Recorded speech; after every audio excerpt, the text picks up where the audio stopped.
Yo creo que lo primero que tenemos que hacer es una cosa que tiene que ver con la victimización. Yo sí creo que es cierto, las brechas sociales existen, pero también existen personas que les han doblado esas brechas. Yo no nací en cuna de oro, por ejemplo.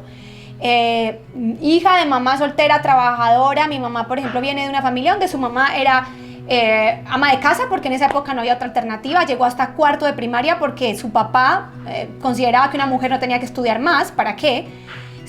La casaron a los 18 años obligada, y su papá, es decir, mi abuelo, fue un obrero de Coltejer, que es una fábrica que había hace muchos años en Medellín, que era un obrero de hacer camisas, un obrero de fábrica. Mi mamá tuvo que pagarse la universidad, ella, y fue la primera generación en ir a la universidad. Y ella siempre cuenta que fueron años de trabajar y estudiar tremendamente, o sea, que no fue fácil. Es más, si tú ves las fotos de ella de joven, era un palo, porque dice que no dormía y no comía, porque podía hacer lo que podía hacer, ¿cierto? O sea, le tocó así, de alguna manera. Entonces, ¿qué quiero decir con todo esto que les estoy diciendo? Que yo creo que lo primero que es cierto, las brechas sociales y las oportunidades son distintas para todos. Y es verdad que hay personas que nacen en cunas de oro, eso es verdad. Esa es la realidad de tu mundo.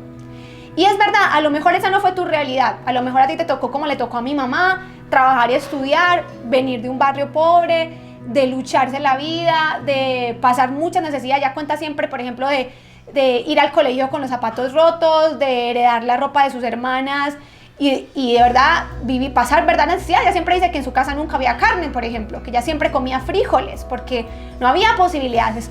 Pero uno puede agarrar esa historia, esa es mi historia, esa es la historia de mi mamá.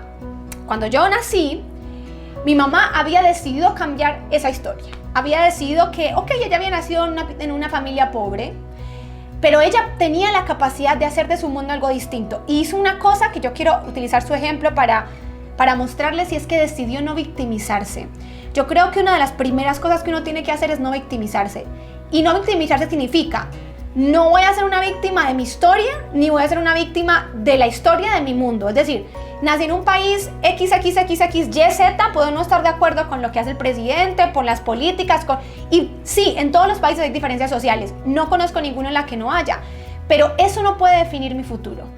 Tengo que decidir si quiero ser la víctima de esas situaciones o si quiero tomar control sobre mi vida, y eso es una decisión que solo lo puede hacer uno como persona. Nadie lo puede hacer por ti.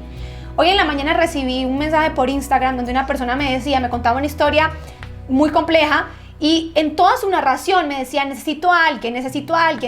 Y al final mi respuesta fue, lo primero que tienes que dejar de decirte es que necesitas a alguien, porque tú no necesitas a nadie. Tú lo que necesitas es dejar de victimizarte y tomar control sobre ti, y darte cuenta que no hay un salvador, que no va a venir nadie a salvarte hoy, ni te vas a ganar la lotería mañana, que vas a tener que esforzarte por cambiar tu vida, y solo lo vas a cambiar cuando tú decidas cambiarla. Entonces, sí es verdad, hay brechas sociales, y sí es verdad, para todos las mismas oportunidades no son, pero esa no es una excusa, porque entonces mi mamá tendría que haber sido otro ser humano, y entonces yo no estaría aquí, porque ella decidió correr la brecha, decidió que se iba a pagar la universidad porque jamás en la vida su papá se le iba a poder pagar, decidió que tenía que trabajar y estudiar y sacrificarse durante muchos años al costo que fuera, ojo, decidió que iba a tener una carrera profesional, que iba a salir adelante, que iba a trabajar, y ha trabajado de verdad impresionantemente toda su vida. Yo creo que si hay un ser humano que ha trabajado increíblemente ha sido mi mamá, y decidió criar a sus hijos en ese ambiente.